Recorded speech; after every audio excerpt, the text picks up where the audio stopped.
So, again, thank you all for joining us today, and a very warm welcome to this first edition of E-Freight Learning Lab. Uh, Lessons from the road, and it's an exchange to make sure that we hear what people are doing on ground, and it helps us shape action, right? So it's wonderful to have all of you all join us today for this shared agenda, which is to accelerate India's transition to zero emission freight and to really understand what it takes to have these freight vehicles from LCVs all the way till MHDVs really run on ground. Over the past few years, electric vehicles have quietly moved from, having being on PowerPoints and on shop floors to, now actual scalable pilots on ground for different use cases from FMCG to ports to cargo to chemical steel, and more use cases are adopting this entire ecosystem. And these early deployments, especially now in the e-LCV segment, are throwing very rich insights as to telling us that these vehicles from 1 ton to 3.5 tons are showing an absolutely beautiful use case to be deployed for on ground for different use cases. And you are seeing more and more LSPs, which are new age, like we have today, as well as the traditional guys who have started buying into these ELCV segments. Right? But this because this knowledge is all hoarded by these people who are running the electric LCVs. We thought this was an important. It was time for having an important platform where people can share their experiences and other people can learn, and it also can help us shape action in terms of policy interventions that are required to further accelerate and reach our penetration targets of 30% by 2030. So precisely for understanding, that gap in knowledge, we have started this exchange. And this platform will be an evolving platform. It will start when we'll start having conversations with LSPs who have run trucks in different segments of vehicles. To it will also end up where we'll have conversations with shippers, we'll have conversations with OEMs to understand the transition phase, the technology readiness, what are the challenges in localization and things of that sorts, right? And for the freight and ELCV segment in India, this kind of evidence-based experience is it's not no longer nice to have, it is an essential thing for the infrastructure. And as companies plan their transition to electrification, to have more of these e-trucks or e-LCVs in their fleet, whether it's about expanding their routes, it's about figuring out finance required. We need clarity on what is working on ground. And hence, we are here today. So today's session, like I said, focuses on the e-LCV space. And to walk us through the realities of deploying and operating these LCVs across India, we have Miss Megha Gupta from MoEVing. And Megha, very quickly introducing her, leads the strategy and growth function at MoEVing, in addition to heading the charging infrastructure vertical as well. And prior to joining MoEVing, Megha was with ABB and PwC in the energy and mobility practice.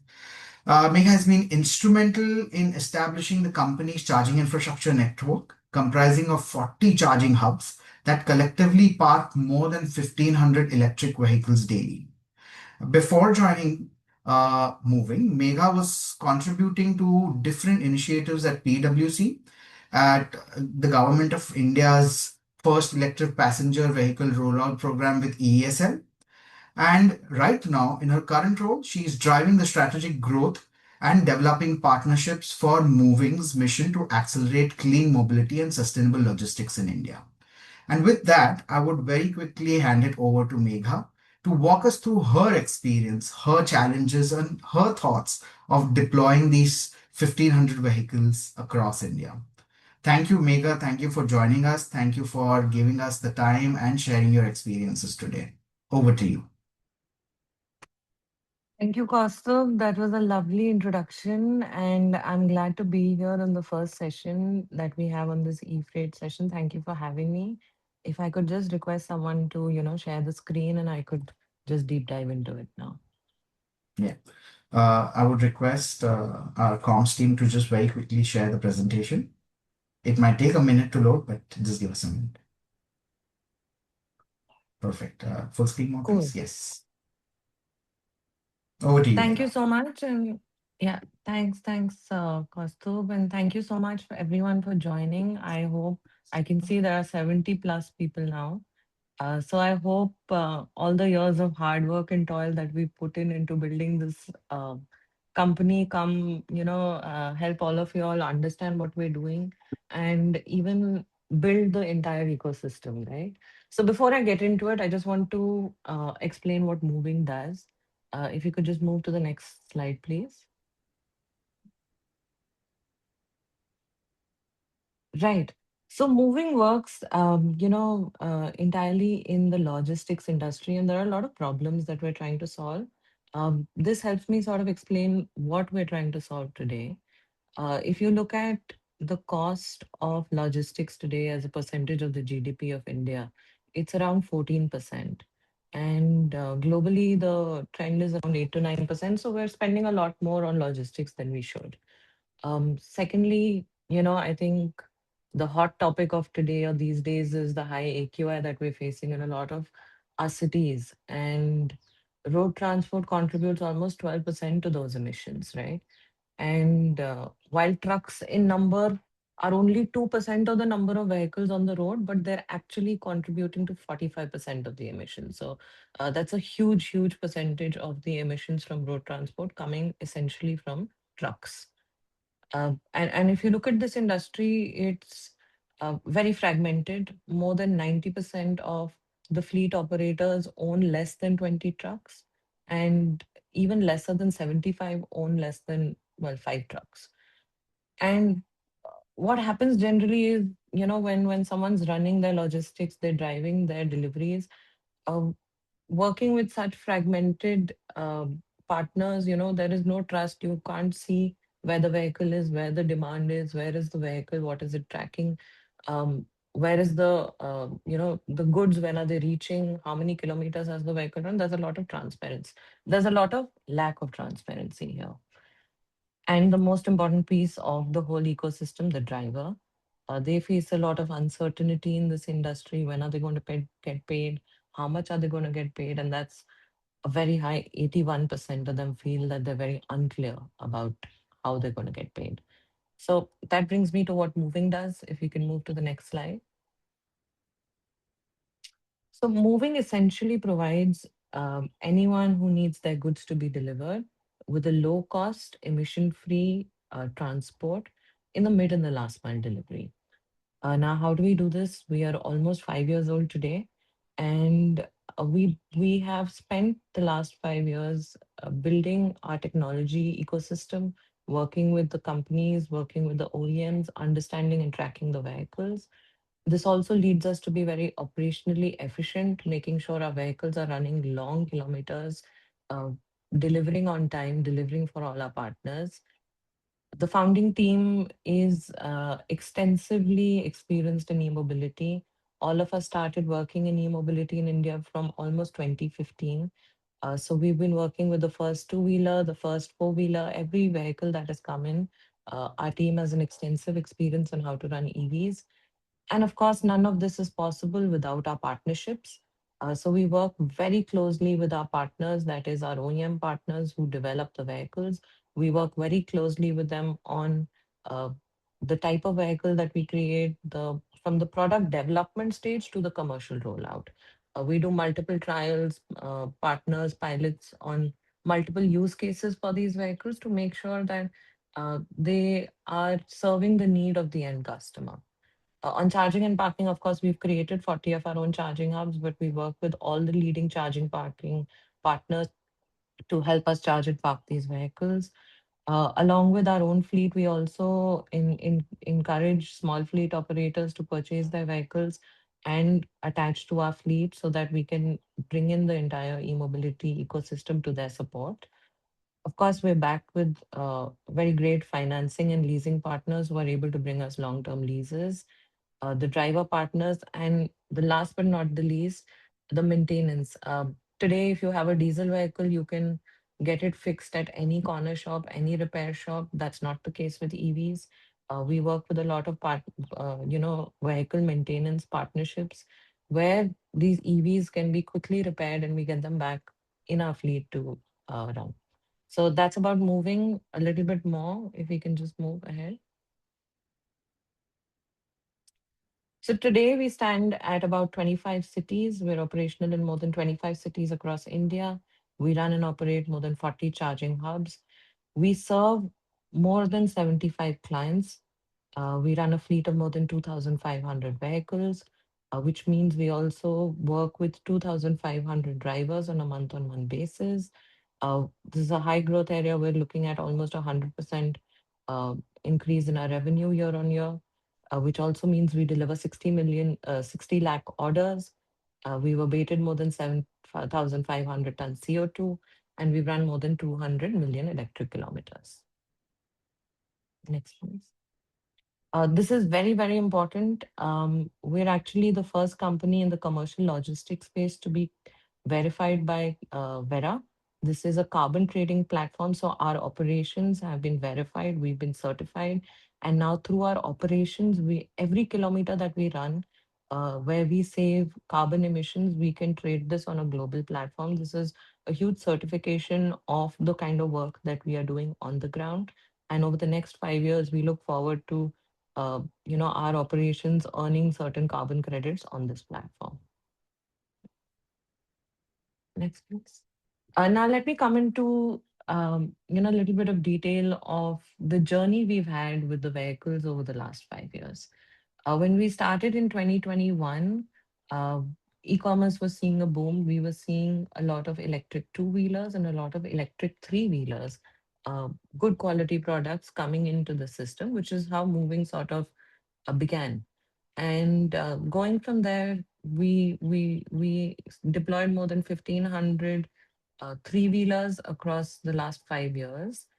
And in 2023 is when the first four-wheeler cargo EV sort of entered the ecosystem. So we started with the Tata Ace EV. We are the first company to deploy the first 100 Tata ACVs, the first 200 Tata ACVs, and very soon we'll be the first company to do the first 500 Tata ACVs. Similarly, on the higher tonnage categories, a Tata ACV is in the 750 to 1 ton category. There are also now vehicles in the LCV segment that can go up till 1.7 ton payload. So we work with Switch, we work with Aisha, we're the first company to deploy the first 100 Switch IV4s, hitting that number very soon on Aisha. And we are deploying these across the country, across use cases, across our customers. So today, our fleet, while starting with three-wheeler and two-wheeler, looks very different. We are the largest EV fleet operator on the electric four-wheeler. And this is the segment that we're kind of going to do a deep dive on today, the electric four-wheeler. If we can move next, please. Great. So while introductions are out, now we can do a bit of deep dive into how over the last few years we have been deploying these vehicles and how we've seen the economic sort of change or sort of work out. So we're going to start, next slide, please. We're going to start with the first category, which is, very it's very different in India where this vehicle can do a lot of the small goods delivery. So a one tonner or a 750 kg vehicle uh, works in multiple applications in India. We use it in the last mile for furniture. That means when furniture is being delivered to the customer's house, that is known as the last mile between the last point of the warehouse to the customer's house. Similarly, in e-commerce, when deliveries come to your house, the larger deliveries, this is done on four-wheelers, courier delivery, grocery delivery, paints and lubricants. This vehicle is also used in the mid-mile for doing the milk deliveries. It goes from the mother warehouse to the point of distribution, from where it is delivered to the houses. poultry delivery, and even grocery delivery. Mid-mile is where this vehicle can be used. Today, moving runs more than 300 of these vehicles. Sorry, just the previous slide, please. And the main difference that we all know between an EV and a diesel vehicle is when you go to purchase the vehicle. So an EV costs between 10 to 12 lakhs rupees on road, and a diesel is somewhere between 6 to 7 lakhs. We can move to the next slide, please. So what we've tried to show here is, how over a time period of say 8 years, what is the total cost of owning a diesel vehicle or an electric vehicle? How does that look? What are the numbers, and how can we sort of push this vehicle in the logistics segment, right? So I'm going to quickly make everyone focus on the diesel equivalent. We've picked a number of kilometers per month of about 3,000 kilometers. I'll come to that why. So just looking at the diesel numbers, the on-road price is around 6.5 lakhs, assuming a mileage of 15 kilometers per liter. We're looking at around 200 liters of diesel being used per month. At around a cost of 88 rupees, comes to about 16.9 lakhs over a period of 8 years. We're also looking at some other costs like insurance, which is a compliance cost being covered here over the next 7 years. And the maintenance in the diesel ecosystem, maintenance is generally around 1 rupee per kilometer. So we've taken the same here for 3,000 kilometers, which over 8 years looks at around, well, close to 3 lakhs. Now, the interesting part here is the financing cost. This is an ecosystem that is very well established, and loans and financing is very easily available. So, the financing that we've assumed here is about a 4-year financing at a 10% cost and about a 90% uh, loan to value, right?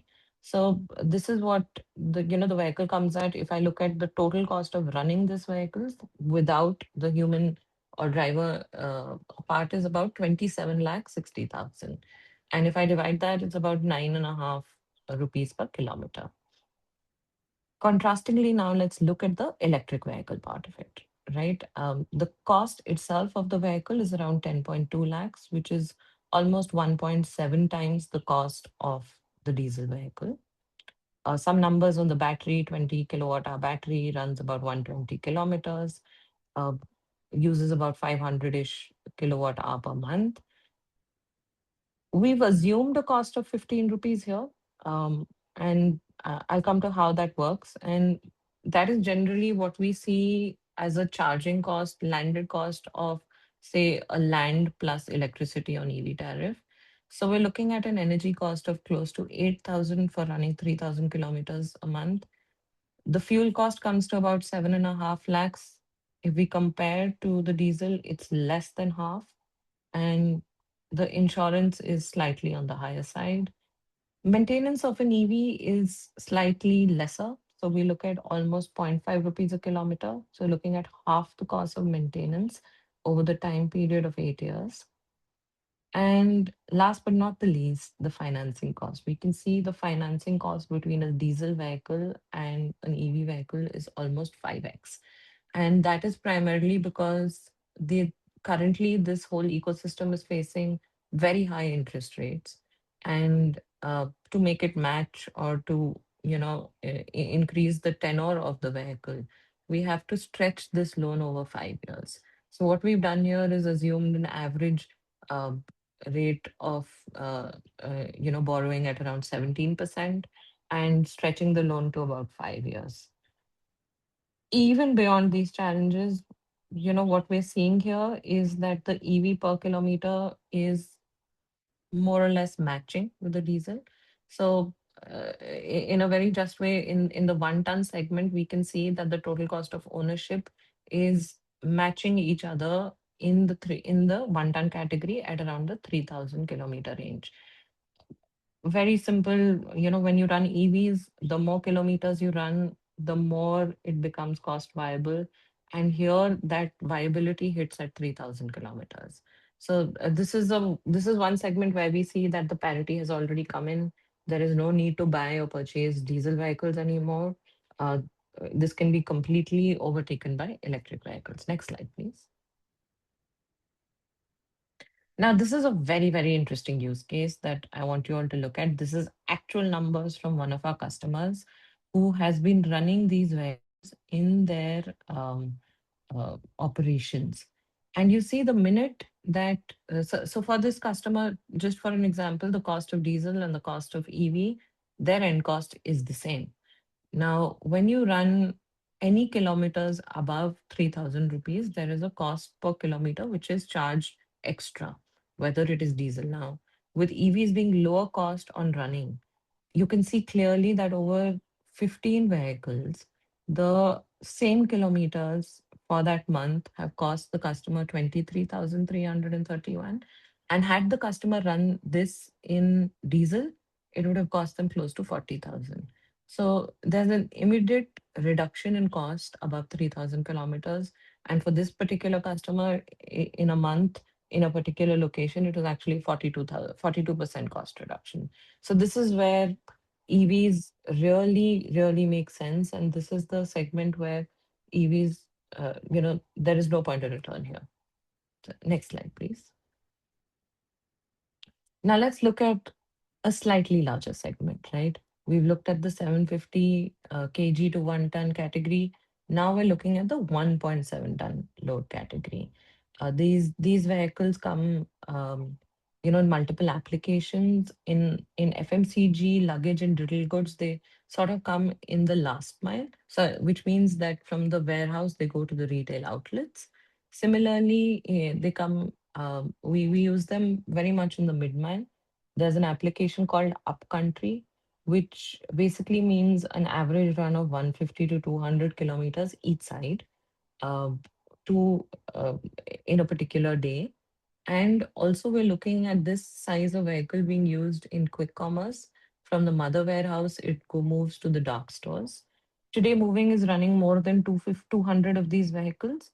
And the upfront cost, of course, differs again here. It's almost uh, a 2x cost between 16 to 18 lakhs of an EV cost, and a diesel equivalent cost somewhere around 8 to 11 lakhs. Next slide, please. So again, we're going to do a bit of deep dive into these numbers quickly here. Being a slightly costlier vehicle, we are seeing the parity come at around 5,000 kilometers. So today, these vehicles are being used where there is more than 100-150 kilometer run per day. If I look at an diesel numbers, their on-road price is somewhere around 9 lakhs. Their fuel cost takes about 30 lakhs over the next 8 years, 1.4 lakhs on the insurance. Maintenance, again, 1 rupees per kilometers. This is the standard. And financing cost, again, taken at 10% over a 4-year period, is around 1.8 lakhs. So a very well-established financing ecosystem. Similarly, if you look at it, you're looking at almost 2x the price of an EV at around 17 lakhs. With an energy cost of about 15 rupees, this comes to almost 18, 19,000 rupees per month on the energy cost, translating to almost 18 lakhs. But if you compare it to diesel, it is closer to half the cost of uh, the energy.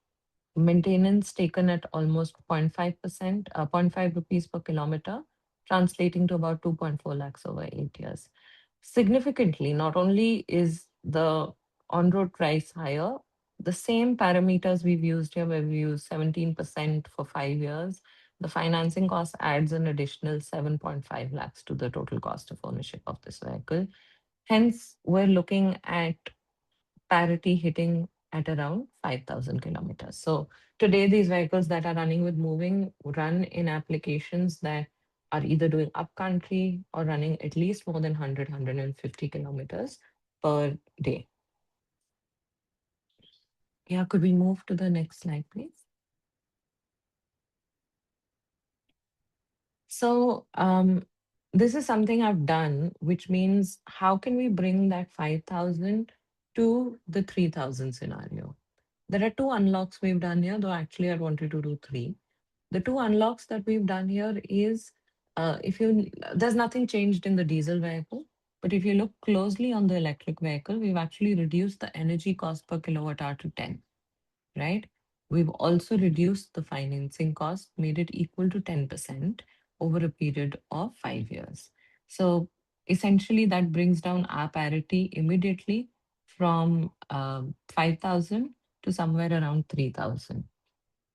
And this is how do we bring down this cost of electricity? One, of course, I don't use public charging. Secondly, I mean, I've built in just a direct EV tariff here. And secondly, what is hidden in a lot of EV tariff across the country is, or the end service charge to the customer is the cost of real estate.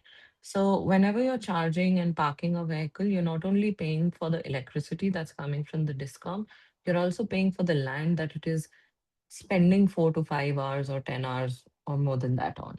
And what we've seen is, especially in logistics, when a customer has a huge warehouse where they already have parking space for vehicles, without incurring any extra real estate cost, if we can bring EV tariff there in their locations, we can significantly cut down the cost of electricity. And that's something we are looking at doing, and that's how we've been able to scale to almost 200 plus vehicles. And just with these two unlocks, there is a parity that can match that of the one-ton vehicle. So, um, going forward, I think this nicely opens the segue to the next slide of what we can do to make EVs, more available in the country. Can we move to the next slide, please? So, what is required to sort of unlock and open up this ecosystem, make it 100x than where we are standing today? So, of course, very, very important. I think this is a very known challenge in this industry. The traditional banks are not really there yet. They're waiting for one life cycle of these EVs to take place for them to take a more aggressive stance, which means that EVs or EV companies are borrowing from NBFCs. We're borrowing at much higher interest rates because of the risk that is perceived with these vehicles. And if that can even match that of diesel, it can significantly improve the total cost of ownership and bring down the EMI costs and the affordability of these vehicles. Secondly, we spoke about this, the lower cost of charging. There are EV tariffs everywhere across the country, a lot of flip flops that happen in the EV tariffs as well. And this is something that will have to be significantly held at a lower cost to scale this industry. Um, while we talk about lower vehicle costs, I think that's already happening in the ecosystem. Every year, we're hearing of a lower cost of battery, and that will definitely drive the efficiencies here. We're also seeing localization in India. That's anyway going to bring down the cost of purchase of these vehicles, which is also going to bring about a change in their scale. Last but not the least, of course, there is a need for there are a lot of lovely policies out in the country. Cities and states like Maharashtra, Karnataka, Delhi have brought out a lot of policies.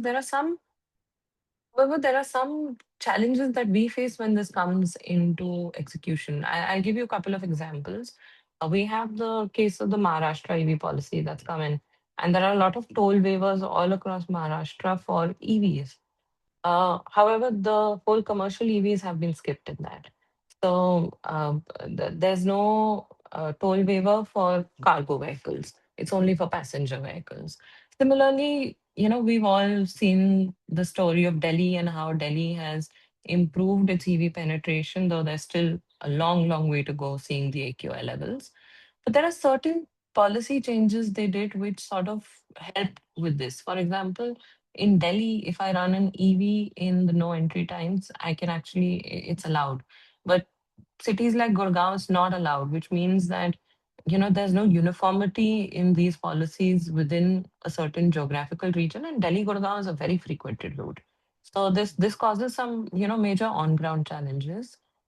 And one more thing I'd like to say to our CPOs or charge point operators who are maybe listening in. A lot of charging infrastructure is built. We're looking at numbers of, say, 25,000 and plus across the country. But the real question for everyone is how many of these are actually accessible by trucks?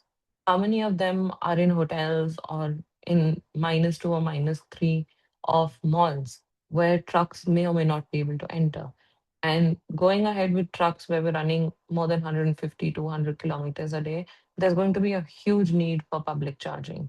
And that's something we're already seeing. And I think we need to focus on the commercial segment as well, whereas where our charging infrastructure implementation is concerned. And that kind of brings me to the end of it, Kaustav. And now I think we can be open for questions. Thank you so much, Megha. Just picking up on your last conversation, right? Where charging infrastructure needs to be looked at from a cargo perspective. It's extremely important because you guys are the biggest customers for CPOs. Because Right. for four-wheelers, two-wheelers, I don't think the amount of charging that happens at public charging station has even hit 5% of utilization rate. You might have some ad hoc locations which are at 30, 40, but those are one-offs. So you guys really are the ones who are going to give them the business that they want. So I do really agree on that. I was hoping to ask a few questions of my own. I have 8 questions that I've listed down, but I do have 11 Okay. questions that I can see on the chat, and I'm going to ask you one by one of all these questions.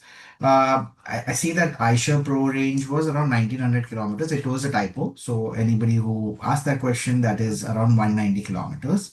Uh, have you considered the cost of battery replacement in your EV TCO? And that question has come up twice or thrice because 5 to 8 years is what the OEMs speak of. But if you are running more duty cycles or if you're charging more than that, what they have done for their testings, it might be a quicker turnaround time for the battery to come in for replacement.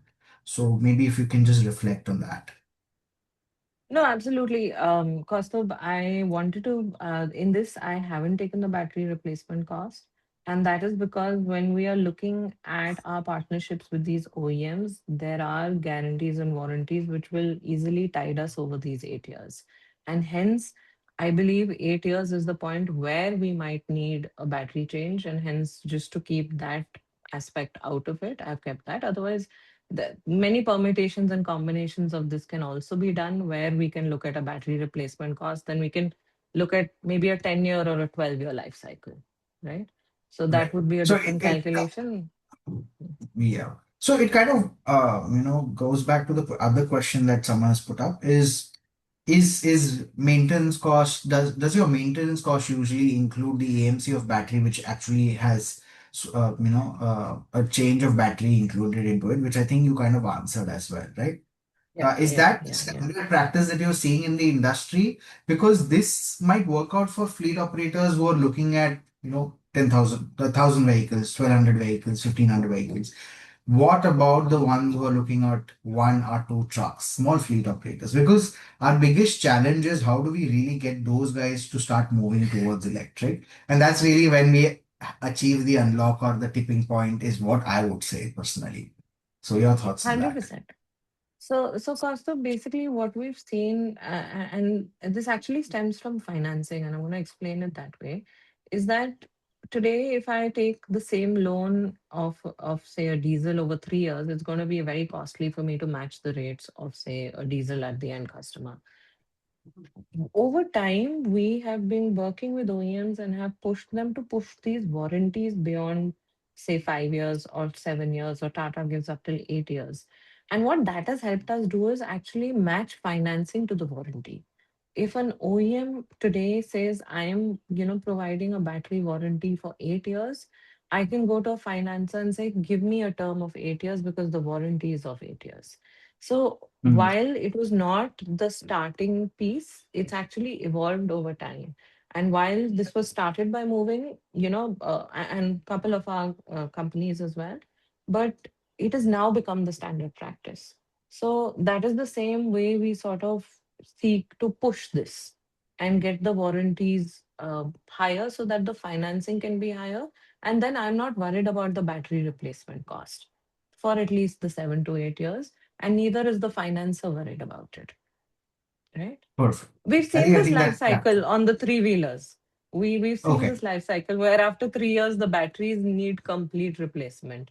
So we've seen that period, but our EMIs, our timeline was always matched with 3 years, so it's okay. So we can look beyond that. And we've started putting battery swapping in these vehicles, which has given them a new Mhm. life again. But then again, this might have worked for moving. What about those one or two fleet Yeah. operators, right? Would you do you think OEMs will do that for those as well? No, absolutely. So, it took us a while to bring the OEM and the battery swapping players together, but now that it's done, that it's certified, that can be done by anyone, right? The OEM and they've already done their handshake and it can be rolled out for anyone. Mm. Okay. So that's One what more we question. look at over. Yeah. So as I'm going to read out this question because I'm not clear what it means. As an EV-centric fleet operator, how do you keep a check on the LTV of your EVs you operate in terms of battery and its real range, along with preemptive checks on it, considering there are different OEMs you source from? Okay. Is that clear to you? Because I'm a little confused about that question. I think LTV means loan to value. Yeah. But I think the second half of the question actually talks about monitoring the battery, its real range, and how do we manage that. I can Mhm. answer that. So basically, at Moving, what we've done is you're absolutely right. We have multiple OEMs that we are working with, but we have a central tracking dashboard where today, what we call a network operation center where we are live tracking the entire fleet. Where is it? How much is it running? What is the charge on the vehicle? So, to answer your question, there are two ways we do this. We install our own device in the vehicles, which gives us the data on our platform, which is uniform, and we can club multiple OEMs on one dashboard. How this translates on a daily basis is that when the driver comes to work, he comes in and says, "Hey, I'm driving vehicle number 1234." When he says he's driving vehicle number 1234, he gets a dashboard where he can see everything about the vehicle, along with, of course, the compliance documents that he needs to run the vehicle. He can see what is the battery charge, what is, the state of health of the battery. I think that is where the question was. And, how many kilometers has he run today? So these are the things that we display to him, his supervisor, along with the network operations team. So, suppose the battery health drops to, so battery range drops to say 20%, or the state of charge is 20%. The moving app is actually going to ping him saying you need to charge your vehicle now, right? Mhm. Similarly, on a larger fleet basis, we see charging cycles for the vehicles. When was it last charged, so that it doesn't go into deep discharge? Make sure that it's working. The team is, keeping the battery health up is what we do. Perfect. One question which I think I echo as well. Are you Mhm. guys going to go into 55 tonners anytime soon? Have you all thought about it? This is a question that's come up, so I just wanted to quickly see if that is a segment that you are looking at as a lucrative segment to get into, in terms of leasing or renting as well. Or if you think not, So, then what are the challenges around it? Just to reflect on that. uh, Moving's journey has actually been from the ground up, from two-wheeler, three-wheelers to the 1 ton to the 1.7 tons. And we are looking at the next segment, which is actually the 7 tonners, the 12 tonners, the 9 tonners, and also the 55 tonners. More importantly, here, Kaustav, I think for us is to stitch together the vehicle and the customer and the use case and the longevity or the Mhm. sustainability of that use case. And today, when we work with customers in the 1.7 ton, we know the logical next step is the 14 feet or the 20 feet vehicle, which we're already seeing a demand of. And Mhm. we're also working very closely with OEMs that have launched or are going to launch these vehicles over the next few months. And we will be looking at these segments. 55 tonner, maybe, but maybe once that whole system, we don't only believe in sustainability. in terms of the environment, but also of the entire business model. So that is something we are seeing that you will see that happen with us over the next year. I'm going to ask a couple of my questions, right? And Yeah. it's because you touched upon how you have come up with charging hubs in cities for your operation specifically. The challenge with a lot of fleet operators, especially I'm from Bombay, and I really want to see more and more fleets, be it cargo or passengers, start flying in the city. Our biggest challenge is land. And how do you really unlock that? Because it does add a big value for you in any of the major cities that you want to get deployed in. Right? This might be a great use case in tier two and tier three cities because land cost is a little lower as compared to the tier ones. But how do you really solve that problem and how what can the government really do to have that unlock? At least in So, these two, three cities. fair question, Kaustubh. I think with EVs, we've actually created a real estate market, which means we are creating new spaces for vehicles to charge and park, and that's actually adding to the cost. And it can definitely so. What we did, and this sort of explains our journey, Kaustubh, is that when we started, we were in the three-wheeler or the last mile segment with e-commerce, and these are very much within the city. So, for example, if you are in South Bombay, your hub is that is your nearest e-commerce or quick commerce hub is going to be very, very close at a high real estate area. And what how we've been able to manage this is one, if the customer has some space, charging and parking at their location. They're already Mhm. paying for this real estate. So this cuts away from the extra cost that I will probably incur and bill back to the customer. That's one Right. way. Second way to look at it is all of these pockets have warehouse clusters nearby. So while, for example, South Delhi has Okhla nearby. So those are lower cost land areas. And especially in Mhm. Mumbai, there are actually public parking MLCP areas where we can do charging and parking. Yet, having said that, they're still very, very expensive. And um, the government does need to allocate certain lands for this. You spoke about carbon trading, and my challenge over there has been who really claims the carbon credits? Is it the LSP who's going to claim the carbon credits? Is it the shipper who's going to claim? Because shippers want these EVs for their scope 3 emissions, right? So Yeah. it's that challenge of double counting that I'm really envisioning in the future that might come up, and that's one question that I want to understand. Uh, so just very quickly want to uh, So yeah, so Kaustav, on that, on the carbon trading, basically, it's basically what's been clear, and we've gone through a very strenuous process where all our operations, all our contracts were checked, all our details were checked, and then we were verified to claim these credits. Is that the person who's running or leasing the vehicles is the one who finally gets to claim the credits. It's all within the contract. Of course, when I have contracts with my customers also, I make that very, very clear. So it's all in writing, all there. That's how it's generally done. Okay, so the reduction is what they can show, but the Yeah. carbon credits are the things that you can in future Yeah. maybe trade. Eventually, if it has to be, then maybe I'll claim the carbon credits and give them the benefit of it as well, right? In the Okay, costing, right? okay. That is something that can accrue back to them. But in terms of the carbon credits, the one who's running the vehicles. And one last question, and maybe this might be a longer one, but very quickly I want to understand. See, you've done a lot of TCO analysis between diesel and EVs, but when CNG comes into the picture, what really happens Yeah. is, and that probably is the last question, and I want you to reflect there. Yeah, so cost of CNG is absolutely much, much cheaper than diesel vehicle, and it is somewhere in between the EV and the diesel category. So it's a tough fight, I give it that. But essentially, cost of we're all about clean energy, right? And where the ecosystem exists, there are CNG vehicles, there are EV vehicles as well. But over time, like we're seeing with the battery cost coming down, this is going to beat CNG as well. over time. Yeah. So are you seeing like a rate per kilometer penalty, and what's that in terms of percentage? I wouldn't ask you for a number, but is there a rate penalty because now you're running EVs and they're saying, oh, shippers are saying it's much cheaper to run EVs, so hey, we want a lower cost. So what's that delta that you are looking at? I just had that conversation this morning.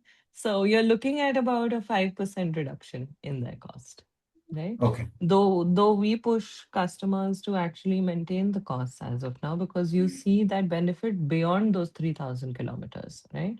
But yeah, there are a lot of companies who have rates that are slightly lower for the EVs and slightly, but having said that, those companies are also very supportive, Cosmo, in terms of providing charging parking in their locations. They understand the EV ecosystem, and we don't mind that at all, right? At the Perfect. end of the day, if it's reducing cost of logistics for the country, that's how it should work. I think that perfectly ends the entire sums up the entire conversation, right? Reduce the cost of Mm. logistics across the country. Well, Megha, this was really, really insightful. I think there are still a lot of questions that people might have. I also still have another 6 questions to go. But I think we are at time. We've actually jumped the time. But thank you so much for sharing your insights. And I look forward to working with an organization like yours to really have more of these trucks on ground, to really have you know, uh, conversations with not just other industry partners, but even policymakers, for them to really see that this is now making sense, right? And Absolutely. it's no longer a conversation about, oh, iska unit economics बैठेगा नहीं, so let's not push the industry, right? And probably have more and more supportive policies coming. The one thing that you did mention was really interesting is, having no restrictions on at least the LCV segment to start with. In cities, if we Absolutely. really are looking at a congestion issue, I think we can start with EV LCVs, and maybe eventually, if we've solved the congestion issue in the future, then we can have all the HDVs come in, e-HDVs come So into the true. cities as well. But again, thank you so much, Megha. And I was really grateful to have a woman leader start our e-freight exchange. And I look forward to conversing with you more. And for the audience, this was our first session. We will be deep diving into different segments and different use cases with different partners who are a part of the eFast India platform. So thank you again, and all of you all have a very wonderful week ahead. Thank you. Thank you so much, Costa and the team. Thank you.